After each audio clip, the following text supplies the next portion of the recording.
Hello, my name is Matt West, and I am in the Meaning of Life course with Don Morse. I interviewed a friend from Saudi Arabia on what is the meaning of life. So this is going to be a little interesting because we did it over WhatsApp, the international app that allows you to speak to people over Wi-Fi from all over the world. And we had some troubles at first because she was 9 hours ahead of the time that we were at, so it took a little while to do some things. So what she actually ended up doing was, when I asked a question, she would respond with a video of sorts answering the question. So bear with me. I'm going to read the question, and then I'm going to read her response if it's written in, written. If it's verbal, I will stop the video and I will play the recording. Here it goes. So we began our interview by me speaking first. I don't want to impose, but do you have time for an interview today? I am free for the next 2 hours or so. And her response was, do you want a video interview? And I said, sure, that is fine. If you want to respond to the questions in video, you may. So ready for the first question, and she was ready. So question one was, for the record, please state your name, age, religious background, if you have one, where you live, and what you spend most of your time doing, and what kind of school do you go to. And her response was, her name is Rahaf Al-Azari. She is 23 years old, Muslim, and lives in Saudi Arabia. I currently study marketing management and spend most of my time at work. I asked her where did she work for question two. A startup called Sadim, which developed flood and traffic detecting and sensing systems, and she gave a website for that company. Question three was, can you talk about why you choose to wear a burqa? And so here's a little confusion. When I first met Rahaf, she portrayed herself by not wearing a head veil, and by accident I got the head veil and the burqa confused, and she responded by talking about how she does not believe in the feminist cause. She does believe in the feminist cause, of not having to conform to wear the burqa, which is the part of the mask that covers your face. Excuse me again. She does actually wear the head veil only in official pictures. And so her response to all of this was, when I first referred to it as a burqa, she says, no, it is in fact called a burqa. The nature of the question in itself makes it seem like it's something I'm supposed to wear, and I'm not. But I understand the fuss. I don't wear it because I don't believe in it. I respect the women's choice, freedom of choice. However, personally, I don't want to wear it. People have this conception that Islam enforces it, and it doesn't. And then I get into the part that I just talked about, how my first interactions with her, and she responds by she doesn't believe in it, and then we get the clarification that she means the head veil, and I respond by apologizing, saying that I'm not familiar with such terms and that I could use some more clarification. Yes, and so then she responds through video. First of all, let me tell you something. There's a difference between just the headscarf that you usually find girls wearing, and you see like they're showing hair. It's not like they're fully covering their hair. That's called just a headscarf. Or a hijab, on the other hand, or when you see a hijabi, that means that this is a person who chose to wear it and she wants to cover it, and so on and so forth. So what I do is I had this conflict because when I went in, I was discussing a topic that is already a taboo in my country. Not a lot of people discuss it because of social norms, because of how life is, because we're collectivists, so people care about other people's opinions. They care about their family's opinions more than they care about, any topic itself. So I was going to speak about a topic that is already a taboo, and I wanted to relate with the people. So this is a subject that I'm very passionate about, and I wanted to bring up. And I knew that I was going to face rejection by people who don't really want to discuss that topic altogether, which is human rights. So what I did is, it was my method of finding common grounds to relate with the people, to show them that I do respect our culture, but at the same time, there's a bigger picture. So in my head, it was not just me, you know? I wanted my voice to reach a lot of people in a positive way. And I knew that would be the common ground because it shows that I respect the culture. It shows that I understand what they're going through. I understand the traditions. And at the same time, I'm also bringing up a topic that is not really discussed, so. Question 4 was, do you view the world as naturally good, bad, or good or bad? What can we do as individuals working towards a cosmic whole to make the world aspire to be good? And this is where we install audio file 4. My favorite speech in life is Charlie Chaplin. He said in the movie The Dictator. I can send it to you. So I don't believe that the world is naturally good or bad. I think it's a combination of both. I think, I don't know, the bad options are always easier. We were born with bad within us, and we were born with good within us. That's what I believe. And as individuals, I think it cannot nobody can ever do it alone. So we need the collective power. Do you know what I'm saying? It's not one man. It's not a group of men. It's all men. This is me quoting, by the way. But yeah, I think nobody can do it alone. Nobody can ever do it alone. But unless we ourselves want to make the change, it will never happen either. And like I said, it needs like a large group to realize the shit we've been through, because the problems that we're facing is created by men also. So yeah, I think we should continue the good work, and I think it's really inspiring when you like lose hope and you think, you know what, the world is just not good anymore, and you see somebody doing some good in a different place in the world, and you think, oh wow, you know what, my faith is somewhat restored. Question 5, what do you believe is the purpose of, or the point, if you will, of life? And she responds with another audio, which is audio 5. I don't know, that's a tough one.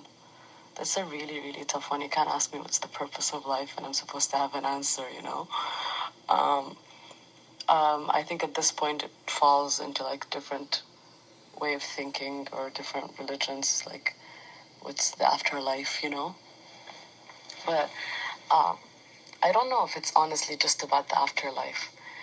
I think we go through a lot of shit. I'm sorry, but like we go through a lot of shit, and sometimes I'm not gonna tell you that, and I'm pretty sure nobody in their lives has never like got to a point where it's like, what's the point of me living? What difference am I making? But you truly never know, because the world is so much bigger than just us.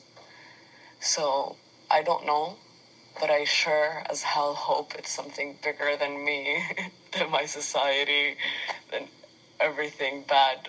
I really hope that it is. I think that idea that there are going to be good days, there are going to be bad days, there's like a beautiful harmony in between where you just like want to give up. But yeah, I don't know, maybe I'm just not the right person to answer this, but the purpose of life, that's difficult. I can answer the purpose of my life. I don't want to be cheesy and say I want to leave an impact, but I just want to do good. I just want to like help people break free, if that makes sense. Question 6, the question, why are we here? For what reason do we exist? Is it similar to the first one? The identifying statement is, how do you believe humanity came to be and why you believe we are still here?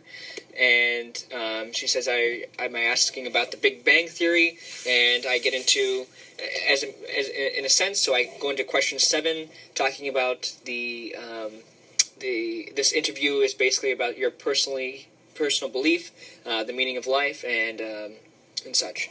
And then we get into audio file 7. Again, that's a very, very tough one.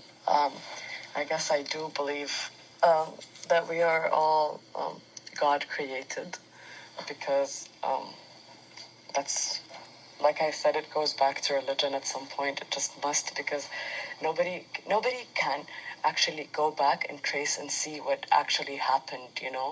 There are not enough evidence to support any theory. And I know that there are theories, for example, like we were monkeys at some point, and the Big Bang Theory.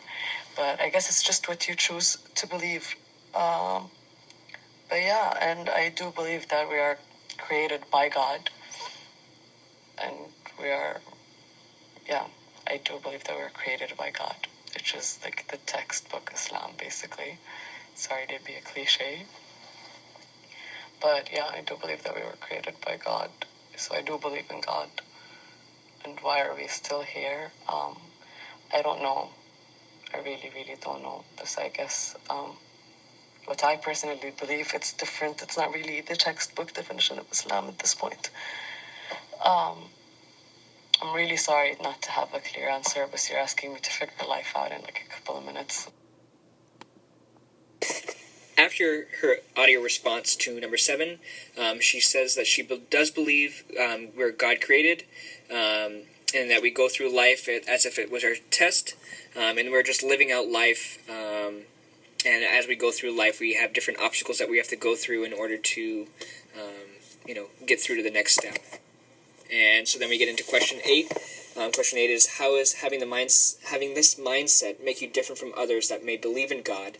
How do you feel in respect to others that may think this answer? And so God, in the terms of, although she does believe in God, the question of like following a religious practice continuously, whereas she stated before that she doesn't necessarily stoke her whole life into the idea of, God. I don't know if it makes me different. I think it depends on people. I think some people they just find it easier. They find it like they're content with what they found, and that works for them. And I think some people find comfort in questioning, So I think it depends on people and what they think and what they believe. So I don't think that it makes me different at all.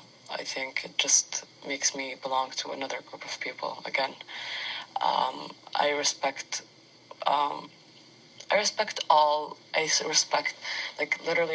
whoever think that they found the answer. Then that's good for them. I hope that I find the answer one day, as long as they don't shove it down my throat and I'm good, So I believe that we are here to make our own path, and I do believe that we are all like struggling in our own path. So I think whatever helps us sleep at night, whatever brings us comfort, whatever ideology brings us comfort at the end of the night, it's what you should go with, and it is the way it is, Like I can't be like, oh no, I'm right, you should believe in that. If you don't believe it, you don't, and if I believe it, then I do, and it's just the way it is. But yeah, I don't think that I'm any different. I think that we are here to make our own path, and I think that even if we're making our own paths, we are connected and we are related, and we're all human at the end of the day, So it doesn't matter what you think or what I think. We're connected whether we like it or not. Question 9 is answered by audiophile 9 from the previous section. Are you saying that we are here to make our own path?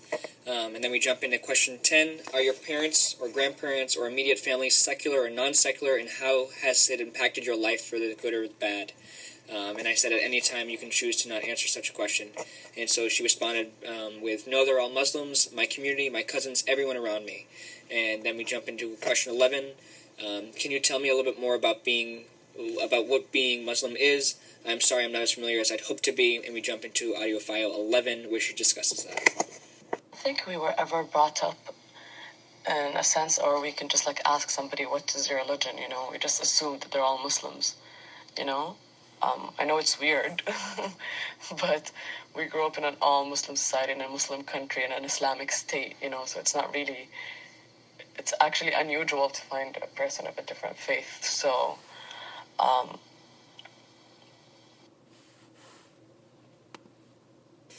she assures me that, given question 13, continuing with question 13, to ensure me not to just believe the violent stuff that we hear about what's going on in her region, and that there are extremists in all religions. And then as a connecting point to that, I said you are right. The KKK is not a reflection on Christianity. It's just an extremist group, and she agrees with me. And then we jump into question 14. In regards to women's equality and rights, how do you believe Saudi Arabia does on the global scale of advocating, protecting, and respecting the rights of women? And then she responds with an audio.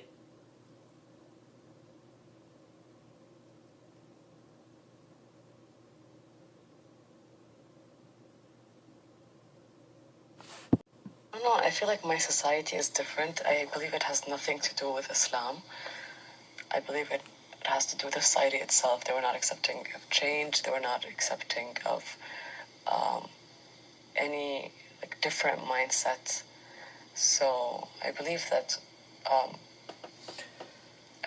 don't know. I feel like you see firsthand a lot of stuff that affects people based on culture, based on society, based on fear, purely based on fear, because they're not willing to experience, to learn, to grow.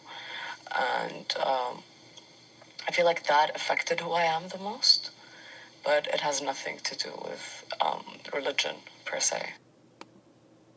She gives a written response to question 12, which I'll remind you is how do you complete or get success from the test of life? She says that she prays, you believe in God and the course of all religions, basically. So a lot of the same sort of concepts that all Muslims believe are at the forefront of her mind, but she doesn't necessarily follow it to the complete path, is what she's saying here. And then she gives the next audio file, which is audio file 13, is another audio file 13. The previous response was for question 12. It gets a little messed up here. This is the response for question number 13. Excuse me, hold on. I'm sorry, I'm not good with technology. If you could refer back to where I mentioned, like when we're talking about numbers 11 and then 13, I by accident put 14 and lumped those two together. So the question for number 14 is, in regards to women's equality and rights, how do you believe Saudi Arabia does on the global scale of advocating, protecting, and respecting the rights of women? Currently, Saudi Arabia is making a lot of progress. They're making a lot of progress for women in Saudi, for Saudi women specifically, in the country. We're getting a lot of support in jobs and education. I believe they're doing, honestly, very well. We have our education for free. As long as you have a GPA above 1.75 out of 4, which is nothing, you get free education, whether you want to go to a private university, to a public university, whether you want to travel abroad and get your education. Saudi Arabia has a large percentage of youth, 73%, if I recall correctly.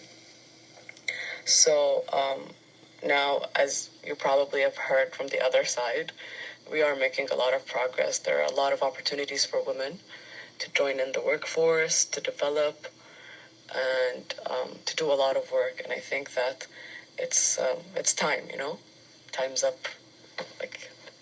Basically. Sorry for the bad joke. Question 15 is, how is the implementation of women being recognized as having the right to drive affecting you personally, and then how is it affecting your community? And she responds with audio file 15. Well, a lot of people are very, very excited. It's really cool. My university, which is an all-females university, but it's a leading one, are having all these contests and test runs with Maserati, Ford. We had a competition for best printed ad for Maserati, and we have another competition for Ford. So people are so excited. It's about time, it's a moment that they've been all waiting for so long. And I believe I personally feel it's a step for women everywhere in the world, because I believe in collective power, as I told you. But, we technically don't drive until June, but the excitement is definitely there. People are already practicing and so on. It's really exciting. after audio file 15, and she said it's quite literally a history-making moment. And I asked her with question 16 if people are happier, and she said people are more excited to have the ability to have their rights better understood. And then question 17 is, do you have any stories or personal interactions with people, like what happened when you first found out about this, or leading up to, so it gets back to the idea of women's rights being recognized more so in the later years of now, and she responds with audio file 17. Yes, there are a lot of stories. So I personally was in Bahrain at the time, but I was with my Saudi friend, and what's really funny, so every couple of years there's this rumor comes up, and they say, oh, they're gonna allow women to drive, and then they don't. So it's just like a reoccurring situation. So my friend is also Saudi, but she lives in Bahrain, and I was visiting my sister. So she was driving, and we started speaking about, oh, will this ever happen in Saudi? And she was like, yes, I'm so sick of it. A lot of people are so sick of paying to drivers, and they don't have the money. And I thought, and she was like, I heard it's going to happen soon. And I was just like, you know what, Hanan, it's just another rumor. It's never going to, it's not going to happen anytime soon. You and I, both know that. And we were, a bit complaining about it. But we were speaking of how hard it is, to break out of the norm and what should be done. And we spoke about, she was driving at that time, and I was like, oh, could you imagine, in a couple of years? She was like, oh my God, the streets would go crazy. Anyway, so we were together, and then the official announcement came, and I remember, we screamed. There were celebrations. People yelled out everywhere. They even got donuts to work with, women empowerment pictures on it. It was great. It was great. It was all what people spoke about. Even when I went back to Saudi, I went to the office, people were still speaking about it, and they were like, oh yeah, girls, yeah, do you want to take my my car for a drive, and so on. It was really exciting. Question 18, I said, what are your plans for the future, and what are you preparing for? What type of career do you hope to have, and how does your country make it easy or harder for you to accomplish your goals? And she responds with audio file 18. Well, let's be honest. Goals are goals. You can accomplish them in the country or out of the country, whether you want it or not. My plans for the future. Well, I'm currently working in this startup, which is pretty awesome because it does a lot of good. And I'm planning on working with the OIC, which is an intergovernmental organization, which is does the Arab League and so on. Planning to do a little work there. I'm planning to get my master's in international relations, probably in NYU. I hope so, or any university at this point. I'm planning on graduating. I want to have a career where I can reach a lot of people, and I don't know if that would be per se in politics. I would want to reach a lot of people. Like I said, I would want to give the opportunity for youth to be empowered and reach their goals as well. And, yeah. Question 19 gets back into where I first met Rahav. So I said when we met over the summer, we met at the Youth for Human Rights International Summit, where we were youth ambassadors for our specific countries, it was held at the UN headquarters in New York. And so I said, what allowed you to have the credibility to come to the event, and what types of skills have you been working on? What type of life experiences can you share to where you observed that you had such skills to be able to attend such a summit and feel comfortable doing so, given your background?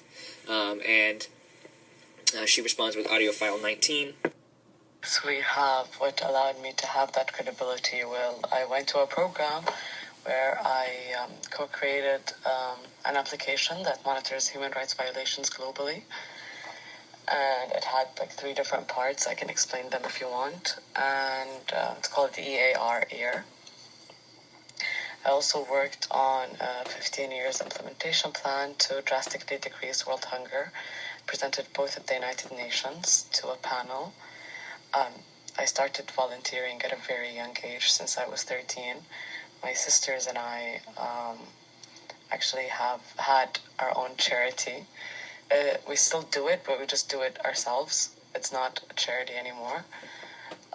Because there was a lot of rules and regulations, and my sister had to live in Saudi because it's with her name, and she couldn't at that time. My sister's a cancer survivor, and we go basically help cancer patients. It's like we make small wishes come to life. We go celebrate the big holidays, which is Eid, and like Ramadan and so on. I worked very hard to empower a lot of youth in my community through panel discussions, through talks, through activities in my university. And I worked in a big sustainability corporate. I don't know if that fits, but yes. With question 20, I gave a disclaimer to say, not to be cliche, excuse me, what is the meaning of life for you? What makes you wake up every morning and think that you believe and know that you can accomplish your daily goals? And she responds with audio file 20. So we have what allowed. I wish life had a specific meaning. I wake up and it's not easy per se, but yeah, it's not easy, but I feel like this can't just be it, you know?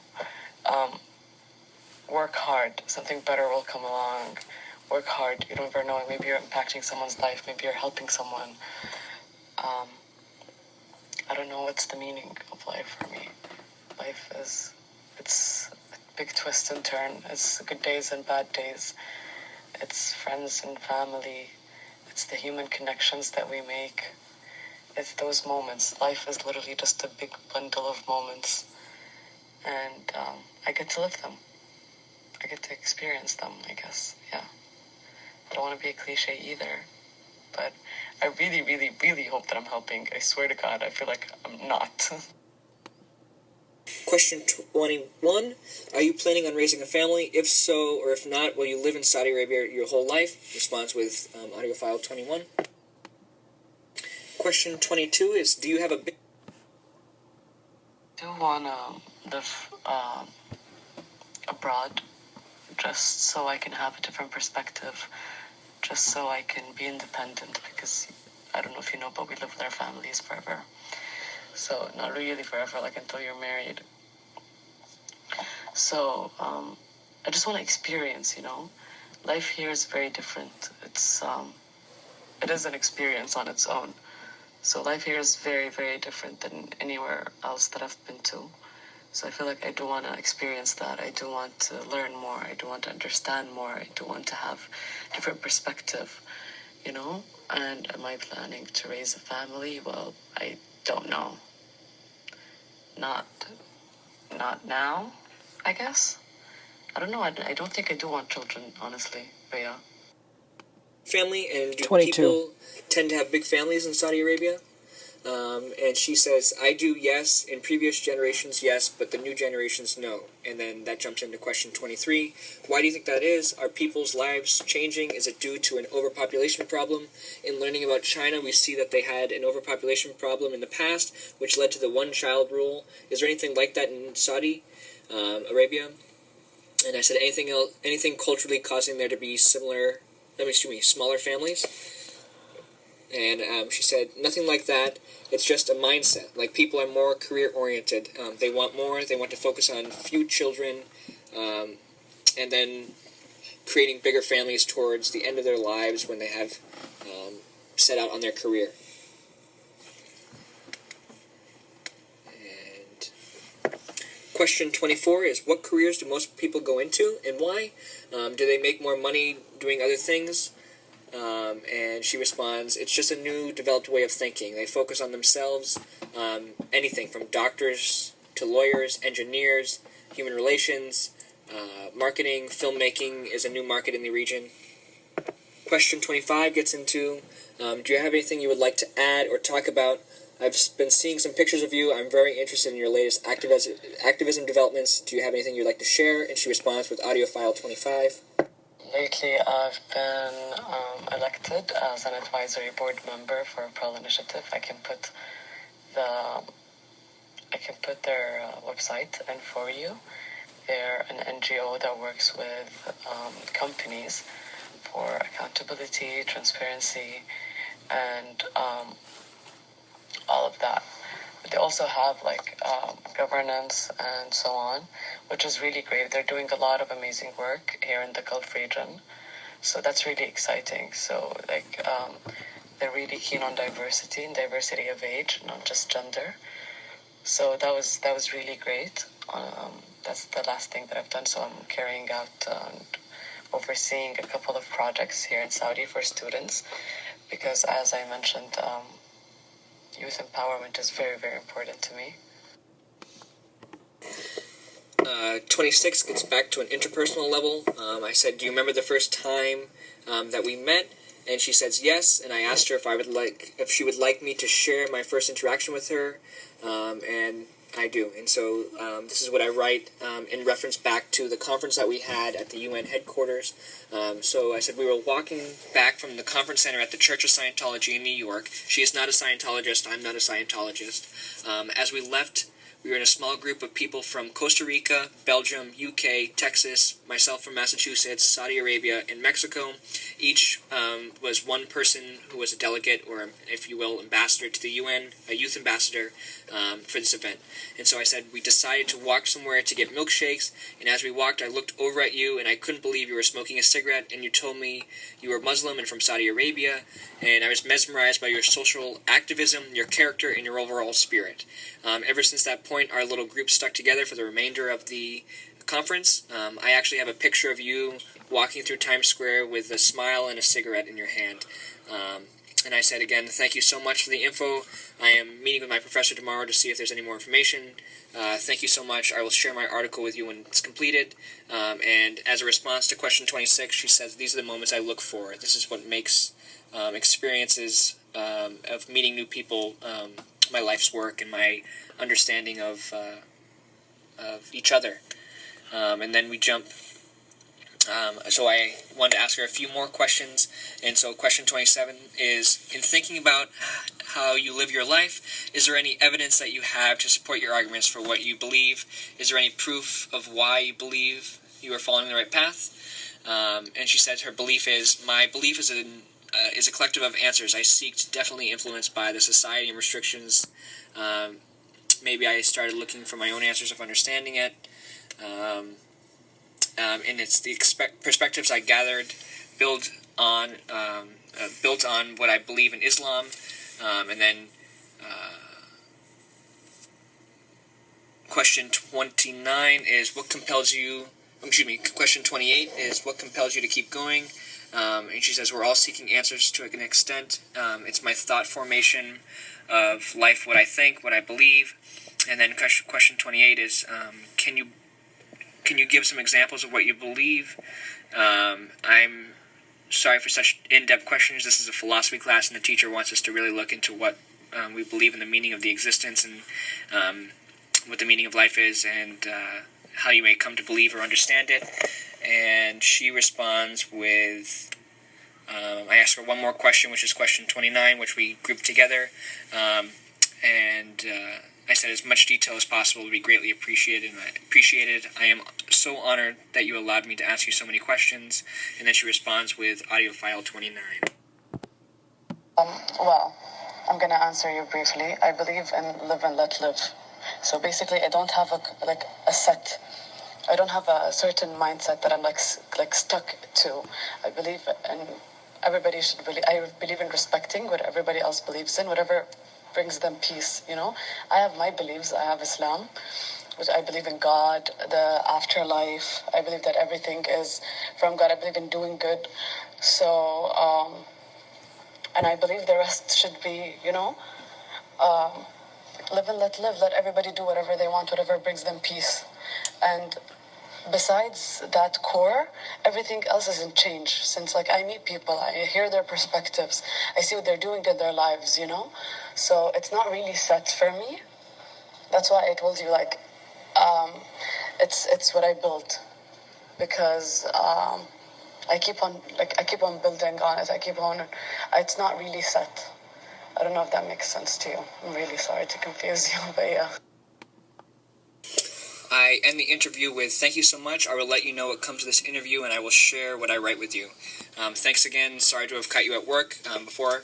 And like I said before, there's a 9-hour difference between Saudi Arabia and here, and so the interview, would last. It actually took a few days because I would answer it. I would ask a question, and then she would take a day to answer it, and then a few questions, and then we go back and forth. But all in all, it was a great opportunity. She was very pleased to have been able to give her perspective, and I believed something good could come out of this. So thank you very much, and here we go.